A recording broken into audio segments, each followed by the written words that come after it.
శ్రీరాముడు ఒక వలస కూలి, రావణాసురుడు ఒక రైతు. ఈ మాటలు వింటే రక్తం మరిగిపోతుంది కదా. అవును, మహానటుడు ప్రకాష్ రాజ్ చేసిన ఈ లేటెస్ట్ కామెంట్స్ ఇప్పుడు దేశవ్యాప్తంగా అగ్గిరాజేస్తున్నాయి. అసలు ఈయన ఎందుకలా అన్నారు? ఆయనకు నాగబాబు ఇచ్చిన వార్నింగ్ వెనుక ఉన్న అసలు కారణం ఏంటి? పదండి ఈ వివాదం లోతుల్లోకి వెళదాం. ప్రకాష్ రాజ్ ఈ పేరు వింటే ఒక అద్భుతమైన నటుడు గుర్తొస్తాడు. కానీ ఈ మధ్య ఆయన నటన కంటే వివాదాలతోనే ఎక్కువ వార్తల్లో ఉంటున్నారు. తాజాగా ఆయన రామాయణం మీద చేసిన వ్యాఖ్యలు ఇప్పుడు పెద్ద దుమారాన్ని రేపుతున్నాయి. అసలు ఏం జరిగింది? వివాదం ఎక్కడ మొదలైంది? ఈ వివాదానికి కేంద్ర బిందువు కేరళలో జరిగిన ఒక సాహిత్య ఉత్సవం. అక్కడ మాట్లాడుతూ ప్రకాష్ రాజ్ రామాయణాన్ని ఒక వింత యాంగిల్లో వివరించారు. ఆయన ఏమన్నారంటే, రాముడు లక్ష్మణుడు ఉత్తర భారతదేశం నుంచి వలస వచ్చిన కూలీలట. వాళ్ళు దక్షిణ భారతదేశంలోని ఒక తోటలోకి వచ్చి పండ్లు దొంగిలించి తిన్నారు. ఆ తోట యజమాని రావణుడు ఆ పండ్లు దొంగిలించినందుకు జరిగిన గొడవే రామాయణం అంటూ ఎద్దేవా చేశారు.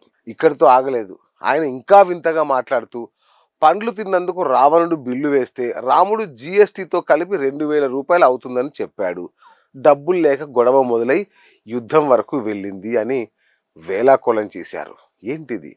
ఒక పవిత్ర ఇతిహాసాన్ని ఇలా జోక్గా మార్చడం ఏంటి అని భక్తులు తీవ్రంగా మండిపడుతున్నారు. ఈ కామెంట్స్ పై ఎంతో మంది రియాక్ట్ అయ్యారు. వారిలో మెగా బ్రదర్ నాగబాబు గట్టిగా రియాక్ట్ అయ్యారు. రామనామాన్ని ఎగతాళి చేసేవారు తమను తాము గాయపరుచుకుంటారు తప్ప ధర్మాన్ని ఏమి చేయలేరు. చరిత్రలో అధర్మం వైపు నిలిచిన వారు ఎలా కాలగర్భంలో కలిసిపోయారో రాముడిపై విషం చిమ్మే వారి గమ్యం కూడా అలాగే ఉంటుంది అంటూ స్ట్రాంగ్ వార్నింగ్ ఇచ్చారు. అంతేకాదు, ప్రకాష్ రాజ్ వక్రబుద్ధి మారదు అంటూ ఘాటుగా విమర్శించారు. కేవలం విమర్శలే కాదు, ఢిల్లీ పోలీసులకు ప్రకాష్ రాజ్ పై ఫిర్యాదులు కూడా వెళ్ళాయి. మతపరమైన మనోభావాల్ని దెబ్బతీశారని క్రిమినల్ కేసులు కూడా ఫైల్ అయ్యాయి. సోషల్ మీడియాలో అయితే ఆయన నటించిన సినిమాలను బాయ్కాట్ చేయాలనే ట్రెండ్ కూడా నడుస్తోంది. భావ ప్రకటన స్వేచ్ఛ ఉండొచ్చు, కానీ అది కోట్లాది మంది నమ్మకాన్ని కించపరిచేలా ఉండకూడదు కదా. మరి ప్రకాష్ రాజ్ కావాలనే వ్యాఖ్యలు చేశారా, లేక రాజకీయ లబ్ధి కోసమా? దీనిపై మీ కామెంట్ ఏంటో కూడా తెలియజేయండి. Don't forget to subscribe politics with BS.